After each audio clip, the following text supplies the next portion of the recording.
Welcome to Reinventing Perspectives. Thank you for joining me. Today is the second episode of our Leaders or Readers series. Thank you for your time. Now, this book has been recommended by at least three of our guests in the previous season. And not just three of our guests who have been entrepreneurs for at least 2 decades or more. And they said that this particular book changed the way they do business. Not only that, one of our guests, Didi Hoffman, says when entrepreneurs approach him to work with him in his health and wellness coaching business, he will not work with an entrepreneur who has not read this book. That's how important this book has been in changing the way that entrepreneurs do business. A little bit about the author, Michael Gerber. He runs an institute and he has worked with thousands, if not tens or hundreds of thousands of entrepreneurs through his institute. So this is research backed and it's evidence based. So he's put a lot of those thoughts into this book. And I think this is a revised edition. And the book title is The E-Myth Revisited: Why Most Small Businesses Don't Work and What to Do About It. I thoroughly enjoyed this book. Every time I had an objection to something the author was writing, immediately in the following paragraphs, he would unpack my objection. I tell you, I was schooled a lot in reading this book and show me why the way I was thinking is completely wrong and why a lot of people think the way that I think. Phenomenal book, 5 stars. If you haven't read it, you should read it. But for today, I'm going to cover a few things that you can take away and implement in your business from this book. And when you're done doing that, I'm going to put it right up on my website. Go there, and it's not going to be a duplicate of what we've discussed in this episode. Go on the website and grab that. That's free. It's for you as well. And read the book and level up in the way you do business. Anyway, without wasting any more time, let's dive into our book. Michael Gerber says, the most successful small business in the world. Guess what it is? McDonald's, the most successful small business in the world. Most people think McDonald's and they just think fast food, we think restaurants, and we don't necessarily think of McDonald's as a small business because it's now a global business. I don't think there's a country in the world where people don't know, have never eaten, or at least have never heard of McDonald's. So that's how big McDonald's is. But McDonald's is the most successful small business in the world. And that's the approach that Michael E. Gerber in this book, The E-Myth Revisited, tells us to use when we're thinking about our small business. Many of us have heard that McDonald's is not about the burgers. People say McDonald's is about the location, that they have all the prime locations around the world. And they do have all the prime locations around the world. And so they're in the business of real estate. But Michael E. Gerber in this book isn't focused on McDonald's being in the real estate business. He says that the true product of a business is not what it sells, but how it sells. I hope you got that.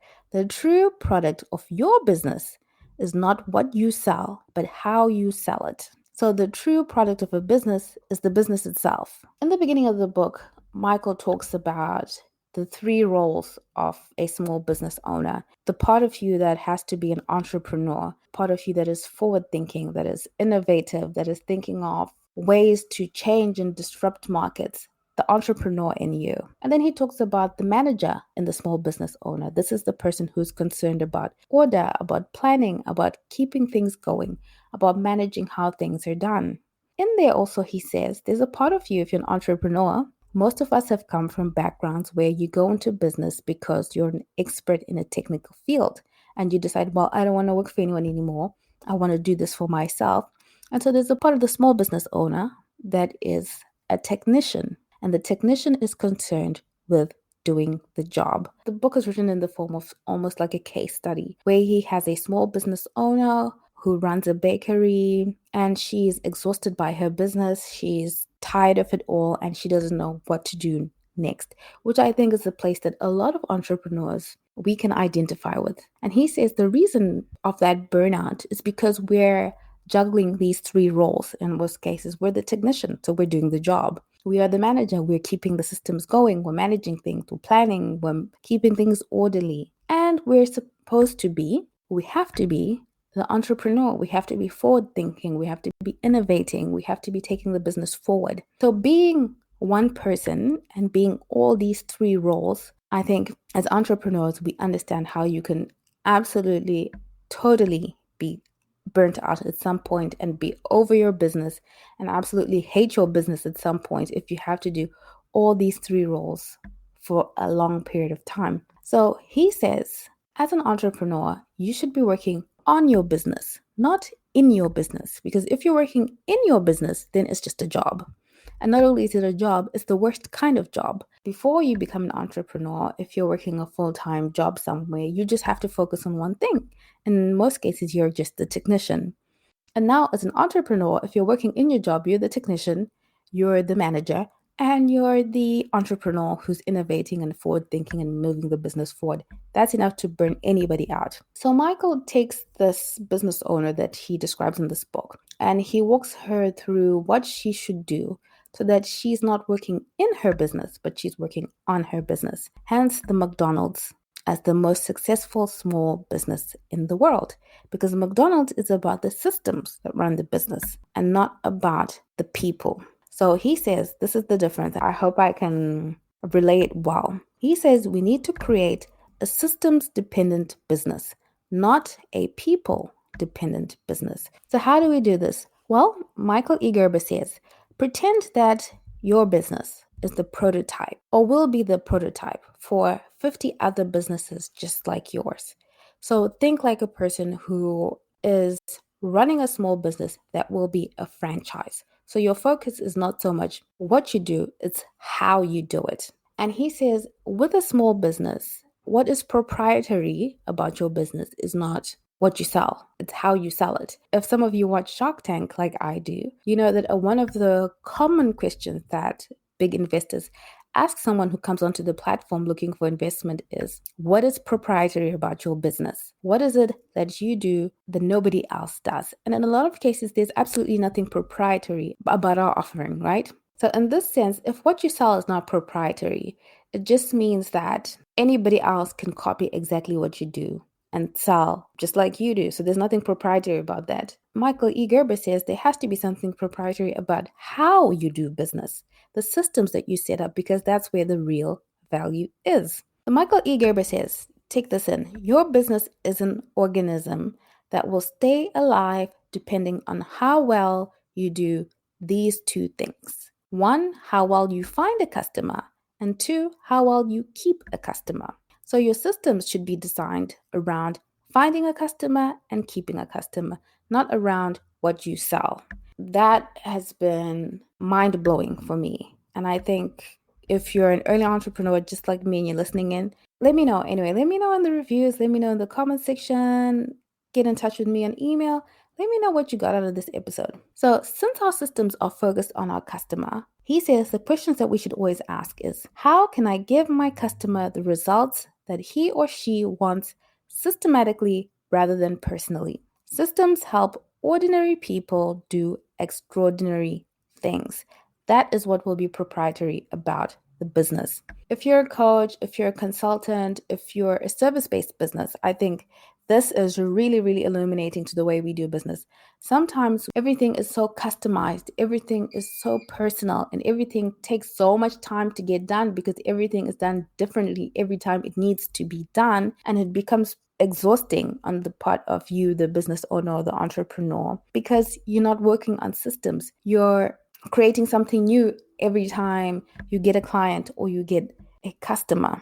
And he says, stop focusing on the personal, focus on the system, which means that customer number 1 and customer number 5001 should get the exact same high quality service or product. That's where your competitive advantage will be. And if you think about it, the reason that McDonald's is so great from the perspective of a customer is not because McDonald's has the greatest food. There are plenty of restaurants out there, some with amazing food. But what makes McDonald's great is no matter where you go in the world and you see a McDonald's, you know exactly what it is that you're going to get. The ability of McDonald's to have a system, that's what's proprietary. Anybody can make a burger.